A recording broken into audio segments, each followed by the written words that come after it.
Hello student, physics की online class में आपका स्वागत है। आज का हमारा टॉपिक है फिजिक्स की प्रश्न बैंक के लेसन नंबर 7 से 2 अंक वाले क्वेश्चन में से क्वेश्चन नंबर 3 के आंसर को समझना। तो चलिए शुरू करते। तो हमारा क्वेश्चन है, प्रत्यावर्ती अमीटर के पैमाने पर अंकित खाने परस्पर बराबर दूरी पर नहीं होते हैं, क्यों?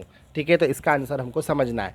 अब असल में क्या होता है, जब भी हम किसी चीज़ को नापते हैं तो हम स्केल का जो भी खाने का मतलब पैमाने का उपयोग करेंगे, उसमें खाने जनरली बराबर दूरी पे होते हैं। अगर जनरली हम एक स्केल भी लें हमारी, तो उसमें भी खाने जो होते हैं वो बराबर दूरी पर क्या होते हैं, बने हुए होते हैं। इस तरह से हर गैपिंग बराबर होती है। लेकिन क्या होता है, जो प्रत्यावर्ती पैमाना होता है उसमें खाना पहला खाने से दूसरे खाने की डिस्टेंस जो होती है कम होती है, लेकिन दूसरे और तीसरे खाने के बीच की डिस्टेंस थोड़ी सी बढ़ जाती है इसकी तुलना में।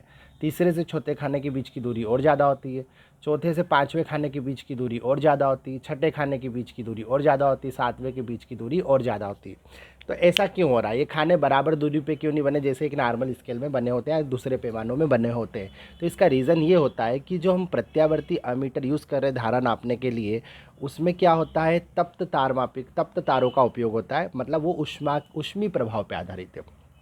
जैसे हीट पैदा होगी उसी के अकॉर्डिंग वो पैमाने पर क्या होगा, संकेतक खसकेगा। ठीक है, इतना समझ में आया आपको?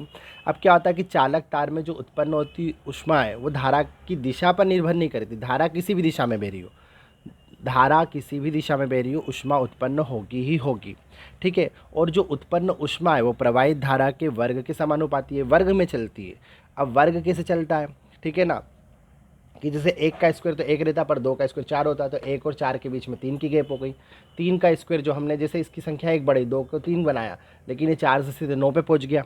ठीक है, पाँच बनाया, तीन को क्या बनाया, जैसे पाँच बनाया तो पाँच को क्या हुआ, पाँच का स्क्वायर सीधे 25 पहुंच गया। यहाँ से एक संख्या बढ़ी, इसे 25 से सीधे 36 पे पहुंच गया, 36 से सीधे 49।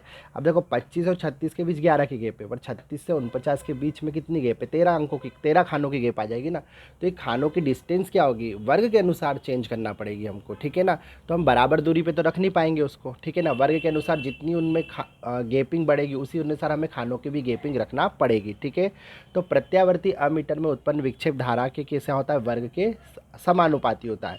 अब विक्षेप वर्ग के समानुपाती चलता है तो खानों की दूरी वर्ग के अनुसार रखनी पड़ती है। ठीक है ना, अब छोटी संख्याओं में तो वर्ग पास पास होते हैं, तो शुरू में खाने आपको पास पास दिखाई दे रहे हैं, लेकिन बड़ी संख्याओं में वर्ग कैसे होते हैं, दूर दूर, तो बाद में खानों की गैपिंग क्या हो रही है, बढ़ रही है। ठीक है ना, इसी वजह से कि खाने क्या है, बराबर दूरी पर नहीं है। ठीक है, तो उम्मीद है आप इसका आंसर समझ गए होंगे। तो एक बार इसको पढ़ लेते हैं। प्रत्यावर्ती धारा मापन के में प्रयुक्त उपकरण धारा के ऊष्मी प्रभाव पर आधारित होता है। चालक तार में उत्पन्न ऊष्मा पर उसमें प्रवाहित धारा की दिशा पर निर्भर नहीं करती है। किसी चालक तार में उत्पन्न जो ऊष्मा है वो प्रवाहित धारा के वर्ग के समानुपाती होती है, इसीलिए विक्षेप भी धारा के वर्ग के समानुपाती होता है। छोटी संख्या में वर्ग पास पास होता है, बड़ी संख्या में वर्ग दूर दूर होता है। अतः प्रत्यावर्ती अमीटर के पैमाने पर अंकित खाने पहले तो पास पास होते हैं, लेकिन बाद में वो दूर दूर हो जाते हैं, इसलिए ये परस्पर बराबर दूरी पर नहीं होते। तो उम्मीद है आप इसका आंसर समझ गए होंगे। मिलते हैं अगले वीडियो में अगले टॉपिक के साथ, तब तक आप पढ़ते रहिए। Best of luck for your exam.